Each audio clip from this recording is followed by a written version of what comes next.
Čak. Čestitke, prva pobjeda na domaćem terenu Liga šampioni. Kako je čustvovati posle nadprevoraca Kristijan Štot? Pa dobro, super je bilo. Bilo nam je bitno da se ta pobjeda u Montpellieru nije desila slučajno, nego stvarno da je plod odličnih igrača i da je plod stvarno dobrih treninga. Jednostavno, poslije te pobjede mi smo više počeli vjerovati u sebe i mislim ljudi u Makedoniji da su počeli vjerovati u nas i cijela Liga šampiona što se kaže, tako da evo, hvala Bogu pa smo to prenijeli ovu utakmicu pred našom publikom i nadam se da će biti svaka utakmica ovakva, znači puna intenziteta, da uvijek damo 100% od sebe i da to izgleda stvarno ovako lijepo i čudosno. Imate odlično otvaranje na početak na ovaj duel, dobra analiza ili kvalitetna protivnika? Pa sigurno, desilo nam se to, znači da smo u pripremnim utakmicama i utakmicama SEHA lige da smo započinjali stvarno loše utakmice i onda da smo stizali, pokazivali karakter tokom cijele utakmice.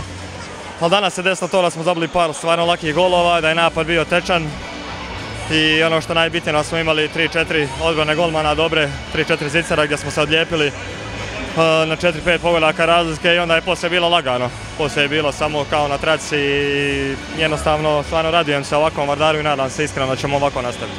Može bi ne bea polni tribiните, međutim imaš i bova atmosfera na terenu? Pa da, ne znam, ja kad sam u Vardaru ne pamtim da je ikad bilo ovako za vrijeme utakmica Lige šampiona, ne znam zašto, ali nadam se već sljedeću utakmicu protiv Levena doma da ćemo privući gledatelje da će se napuniti ova dvorana, ali sigurno da nam je svima puno lakše.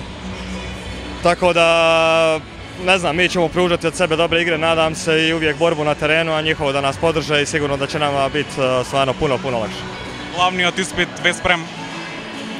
Pa što glavni ispit? Glavni ispit nam je bio Montpellier, evropski prvak, znači njega smo prošli. Ispit nam je bio Kristianstad, njega smo prošli, stvarno idemo korak po korak iz utakmice u utakmicu. Ne trebamo preskakati stepenice i bit će jako teška utakmica. To su nam stari rivali, mislim da je negdje skor izjednačen sa njima što se tiče toga, ali jako dobro se poznajemo igrači međusobno, tako da bit će jako zanimljivo.